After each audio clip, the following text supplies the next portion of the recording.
What's up guys, Blocks here, and today I'm going to tell you a little story about a trip that I went on with my dad. Now this was 2 days ago, and it's actually quite funny how everything went down. So, we've planned this like a week ahead, and he was talking to me about how, hey, maybe we can go down to Virginia Beach for a day. Because my sister is gone for the whole weekend because she went camping on the beach, which is actually pretty awesome because, you know, you're actually on the sand in a tent right by the water and you're sleeping there. It's pretty cool.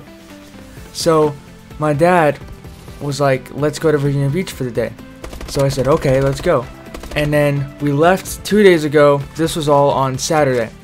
And basically we drive about maybe 6 or 7 hours to get to Virginia Beach. And it was only supposed to take 3, but of course, with our luck, there was about 3 accidents on the highway. And that caused a bunch of traffic, so yeah, that sucks. But we get there, right? And one of our friends told us that there was a lot of parking there, where you can park almost anywhere you want down at that beach. So we get there, right? And we start driving around, you know, right by the water where the city is. There's like block numbers, street blah blah blah, street 18, 19, 20, whatever. We start driving around there, and there's a bunch of parking lots where it says beach parking, you know, just keep going and going, like on different strips of the streets. And we check all of them and they're all full, so we don't know what's going on. We don't know why that day was just so crowded or anything. There are parking spots, right? But when we try to pull in, we see a sign. It's always a sign. It says private parking. And that's because if there's a restaurant, they're not gonna let you park in there and then go to the beach for the whole day. So they put up a sign saying you can only park here if you're gonna eat at a restaurant. So we drove 6 hours there, no parking, so we just turn around and go back. And that was pretty sucky, but then the whole day turned around when we figured out that actually Water Country USA was actually down the road about 2 hours back. And we're just so happy that we finally actually got to do something, because by the time we got to Water Country USA, it has probably been about 9 hours of driving already, which is a lot of driving because of the stupid traffic and accidents and stuff. Plus we took a couple wrong turns, so we had to turn around, and it was a mess before. But we get there, we go on a bunch of awesome water slides and stuff. Like my favorite one there that we did, I was kind of scared to at first, but my dad was just like, let's go on. I'm like, I don't know, but I finally did it. It was the one where it's called Vantage Point. Basically, it's really high up. It's apparently like, I think 200 feet up, and they put you in this like little box, and then they close the door, and then this dude has a microphone outside, and he says, are you ready? And then you say, yeah.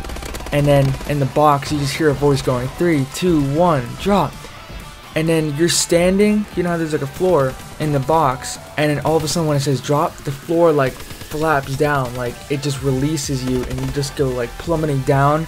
It's like a free fall for like 20 feet, and it starts curving a little bit, and then you start going straight, and then it's just like, it's really fast, and you start doing a bunch of like car turns and stuff, and then you just smash into the water. It's so awesome. And then the last ride we did was this big funnel one. I don't know if it's new or not, but I don't remember it being there the first time we went to Water Country.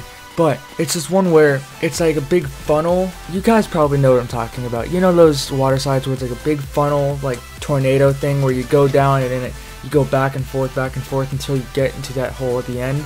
It was like that, but it's really high up. You go down, and then there's the first one, and then you keep going down, and then there's actually a second one, and this drop is so big, it was crazy. This is my second time being on a ride like that, and it was also the second time for my dad. And it was funny because he always goes backwards on it. The first time he went backwards both drops, and the second time he went backwards both drops. I don't know, maybe because he's just heavier.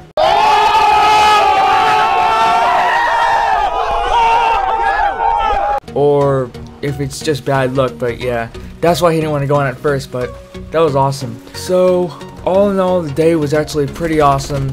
We did a lot of driving, but we ended up having fun on that day, and I just want to share with you just what happened. So if you guys like the story, if you guys want more stories, be sure to drop a like, subscribe, and I'll see you guys in another one. Adios.